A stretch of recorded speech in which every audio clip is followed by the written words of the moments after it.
back. I'm Shane Green, the Culture Hacker. All right, crazy time of year. You know when the sports fans go crazy, they get nervous, and there's not a game being played. Yes, I'm talking about free agency. You know, when contracts are up, your superstars may be willing to jump ship, and the competition is putting a full court press on trying to get them to make a change.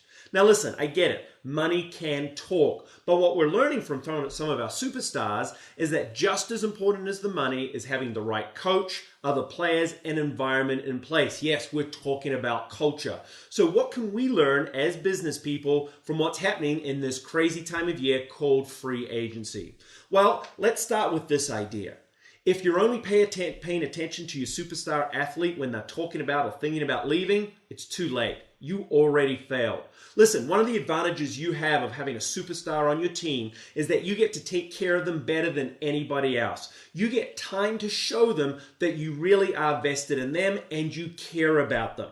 So what sort of things should you be doing? First of all, the first lesson is pay them what they're worth. Don't try and nickel and dime a superstar. Listen, they're going to get paid one way or another, so it might as well be by you.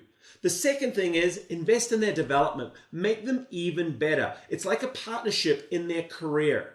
You want to invest the time and effort to actually facilitate bringing out even more potential and their strengths. Make them even greater. Yes, I know that could be the reason you end up losing them, but develop that reputation as an organization of creating and developing superstars, and you'll always have good players coming through your doors.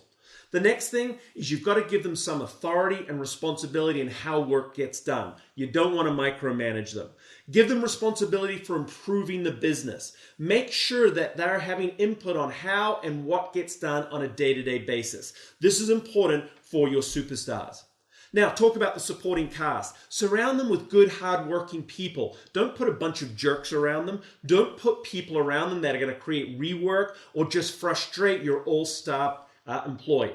That team and that support that they give them is an extremely important reason for them deciding to stay. Hey, recognize and reward where appropriate. Don't be afraid to put your superstar up on a pedestal. Know what they like and give it to them when they deserve it.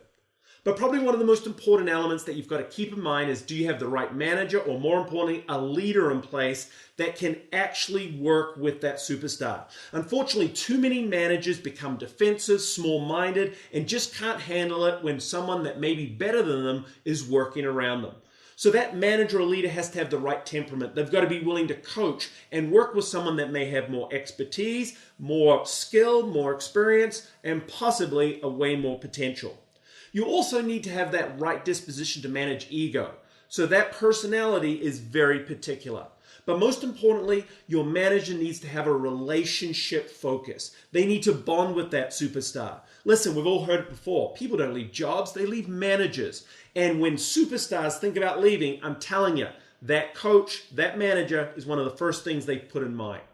Listen, with all that in mind, they may still leave you. Yes, money does talk, but there's also reasons that people look for other opportunities that are beyond our control. So let's talk for just a moment. What do you do when they tell you they're going to leave? The first thing is congratulate them and thank them for their contributions. Now is not the time to get small-minded, to be hurt, to get angry, or to become disinterested in them. Second, ask them what they could do better. Really take and try and pick their brains one more time. What are the opportunities for improvement? Help them think about what the next 3 to 6 months might look like. It can really help with that transition. Speaking of transition, get them involved. See if they will replace themselves. You see, talented people know other talented people. They might have someone that they know who's looking for just this opportunity. So make sure you ask that question of them. And also get them to think about if any of their current co-workers may be ready to step up in a bigger role. The next thing that I always urge managers to do is tell them to keep the door open. Tell them that they'll always be welcome back and that you would love to see them again. Younger generations have what we call this boomerang effect happening, where they're quite comfortable going back to organizations and companies after being away for a period of time, so don't miss out. And then the final thing is keep in touch with them. One of the things I think organizations don't do very well is treat employees that, particularly superstars that have left for other opportunities, keep in touch with them. Treat them like they're alumni. Maybe it's a quarterly or biannual newsletter that keeps that person up to date with what's going on in the company. I promise you, it pays dividends.